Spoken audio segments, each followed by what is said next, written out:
So I'm Chellee. I'm married to my high school sweetheart, and we live in North Central Florida with our three teenagers. And compared to many other survivors, my period of abuse and the time it took me to understand that I was a victim were both very short. Basically, in 2019, my pastor approached me and convinced me to take a job. I wasn't looking for work, and I really didn't think my abilities were adequate for what he wanted. But after his persistence, I decided to give it a try. So now my pastor was also my direct supervisor. During the same period, my younger daughter started struggling with severe depression and suicidal ideations. This really came to a peak in 2020 when she was hospitalized 6 times in as many months and ultimately ended up in a full-time residential facility for 4 months beginning in 2021. During all of this, my pastor started counseling me.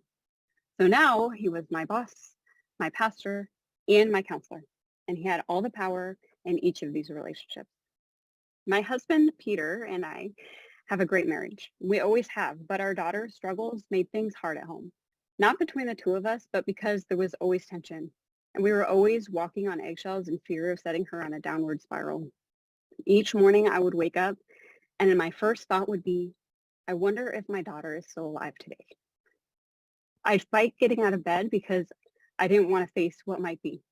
I'd stand at her room and stare through the crack in her door, holding my own breath in attempt to see hers. It always seemed like forever before I'd see her chest rise with breath and I was finally able to release my own. There were times when I'd be at work and I would think, what if I just don't go home? It's too hard. If I stay at work, I won't have to face it. Part of me wanted to just get in my car and keep driving. It was always the thought of Peter that brought me home. We always worked together to find answers, but we couldn't understand where God was in any of it. And this is where the counseling came in. It started with me seeking my pastor to talk through my faith struggles. He was always willing to make time for me, and he was always helpful in asking hard questions and digging deep. I pretty much always cried in our informal sessions, but he would come and lift me back up and even make me smile. And in this season, joy was so hard to find. My pastor constantly praised and flattered me, everything from my work ethic to how I suffered well through my daughter's depression. He told me I was in the Word more than anyone he knew, which acknowledged that people could see that I was trying. He said I was an amazing writer and encouraged me to write to him often, telling me that God was using me to speak to him. He often talked about my inner beauty and on occasion would comment on my physical beauty. Sometimes he made me uncomfortable and I'd always go and tell Pierre. But together we would both justify it, saying, well, that's just how he is. He didn't mean it that way. I'm overreacting. At the end of every work and counseling meeting, my pastor would ask if he could give a hug. I loved hugs, and he knew that they made me feel safe. So I was always happy to hug him. At one meeting, my pastor told me that God was calling him to be a lead pastor. He was going to be interviewing at churches in other states and eventually moving away. Nobody knew this.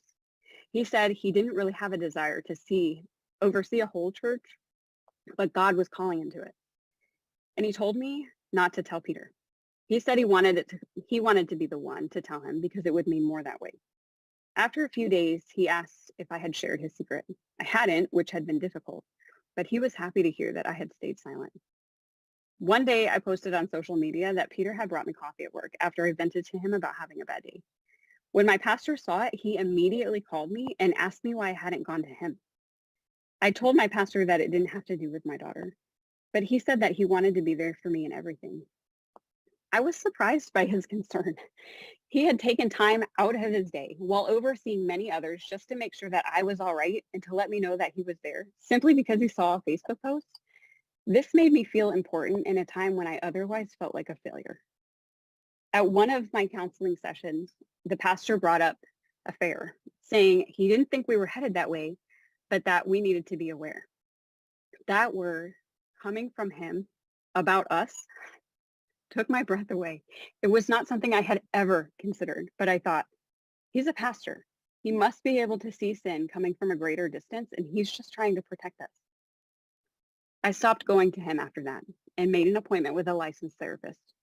But soon, my pastor started seeking me out, purposely looking for me and finding me in places he had no business being. I excused it, thinking, he's the campus pastor. He can be wherever he wants. He'd say things like, I'm worried about you. You seem really quiet. I think something's bothering you.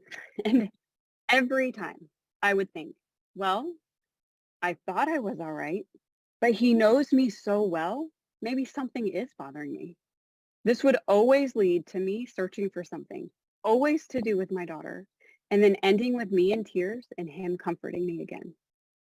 His hugs had increased in frequency and become too intimate. So I told him I wasn't going to hug him anymore. And that's when he told me that he was in love with me. He said that he would often go to the bathroom to take care of himself because he couldn't stop thinking about me. He then followed that with, I trust you so much, and I know you can keep a secret. He said since he was being vulnerable, I needed to share something similar with him, and then was disappointed when I had nothing to offer. I was beyond shocked, but I also felt bad that I couldn't come up with ways to reciprocate his vulnerability. I didn't want him to think I didn't appreciate his openness.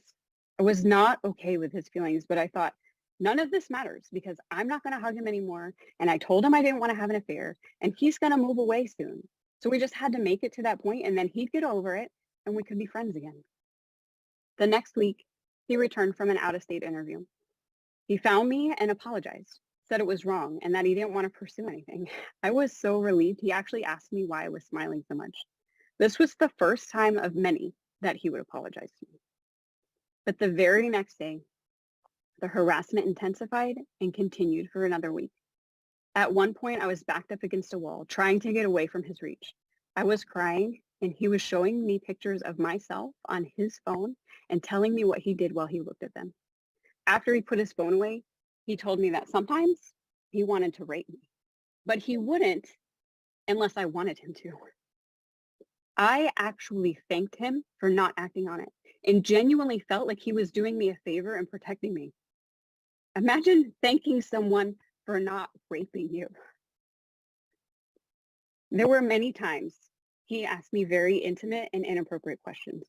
When I wouldn't answer, he would scold me and say that we were adults. He should be able to use this type of language in conversation with me. This made me feel like I was childish. I was being oversensitive. I was a prude and my family and very conservative upbringing was a rarity, and this was normal. Several times he told me I couldn't tell anyone what was happening, saying, no one will understand. And I remember thinking, he's right. I can't make sense of this. How could I possibly expect someone else to? I had already talked myself out of telling anyone because I knew it would destroy him. God had chosen him to do big things. My pastor had told me so. And I didn't want to ruin that. I loved this man. I cared for him deeply. The last thing I wanted to do was hurt him. I was just stuck. He had saved my life when my daughter was at her worst. He gave me joy when I was utterly hopeless. I was indebted to him. I couldn't betray him. He trusted me. In conversation, he'd always say we. When we do this, when can we have sex? As if it were consensual. His language took away my agency. When I told him I was going to quit my job, he wouldn't let me. He said it would be selfish of him to let me do that, and that my job was a blessing to my family. He told me that it was okay that he wanted to have an affair with me because David did far worse, and he was considered a man after God's own heart. David committed murder, and my pastor only wanted to love me. On the day of the assault, he came to work early because he knew I'd be there alone. He had told me the day before to wear a tank top and leggings as a way to tell him that I wanted to be physical with him. I came in late, and I wore a men's t-shirt and cargo pants, but that didn't stop him. Previously, he had told me that if I wouldn't have sex with him, I was expected to do other things. When I would try to refuse his demands, he would cut me off and say, I'm just telling you what is expected of you. It seemed the only choices I had were between awful or worse. And I already knew he wanted to rape me. When the assault started, I couldn't breathe, and I was so dizzy. I didn't have much strength, but I pushed away from him and told him that I was going to pass out. He walked away for a minute while I leaned up against a wall trying to catch my breath. But then he came right back. When he was done, he told me again, you can't tell anyone because no one will understand. What would have been a more accurate statement is if he had said, "You can't tell anyone because no one will listen." Later that day, my detachment brought my pastor to fear. So he took a hold of the narrative and told everyone that we had had an affair. I repeated the words my pastor had told me to Peter. We had an emotional affair that turned physical. Peter knew right away that wasn't what happened, but he didn't have the words for it. The church called me in and I told them everything. I tried to protect the pastor though. I thought it was my fault. I let this happen. He had told me I had all the power. He said I was a tease and that I was in control. He said we were in this together. It had to be my fault. Looking back and knowing what I said in that meeting, there's no way leadership didn't know the truth.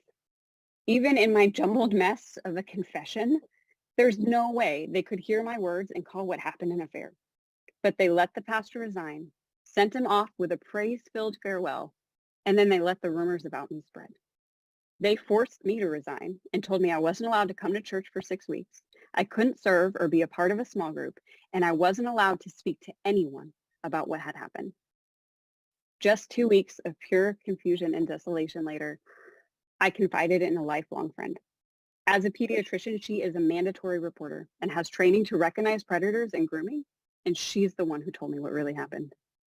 With this new information, the fog of confusion started to lift. I went back to the church to tell the church, and the lead pastor refused to meet with us. He said it was too hard for him, and with Easter coming, he had more important things to do. So I told those present about predators and that I was going to the police. The lead pastor then called us and for 40 minutes used scripture to tell me why I wasn't responsible for calling out another person's sin, that I needed to deal with my own plank. I filed a police report that day. At the same time, the church hired an employment lawyer. Only they told me and everyone else that she was an investigator. The detective over my case and his boss tried desperately to find felony charges to charge my abuser with. But apparently, Florida law doesn't protect adults against psychological abuse or manipulation, nor does it protect victims whose trauma response is to appease or fawn instead of fight. The detective even went to the church to tell leadership how this man targeted and abused me, but they didn't care, saying, no laws were broken. Their lawyer told me it was my fault and that I wanted it because we were friends before I ever worked there. She told me that I liked it. The church used those letters that my abuser had me write that he purposely left on his desk when he cleaned out his office to claim that I wrote him love letters, though not a single word of them is romantic or sexual. They used my words of godly encouragement for my brother in Christ to pervert the truth and blame me. When Peter asked the investigator for a copy of her report, she said it was protected under attorney-client privilege. That's how we found out that her firm was hired to protect the church against sexual harassment claims, not to find the truth.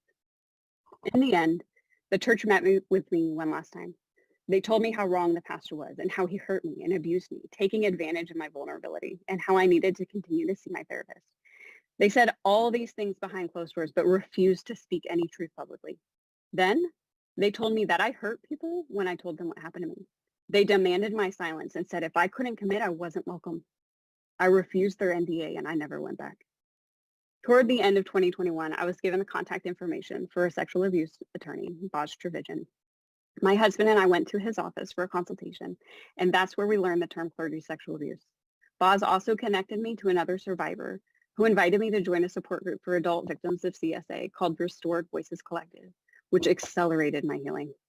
Being able to hear others has helped me understand so much of my own story and how I was targeted. I was able to finally find some confidence in understanding that none of this was my fault. I found a trauma-informed counselor early on, and I continue to see her still. She called my pastor a predator and named what happened abuse. She was with me for all the additional abuse the church put me through post-disclosure and helped me cope with the church's refusal to support me and the trauma they continued to inflict. I did decide to go up against the church with Boz, and it was so hard. Boz had to talk me off the cliff a few times, not because I wanted to quit, but because I was so over dealing with them outside of court. Every time the church responded, they made sure I knew exactly how little they thought of me.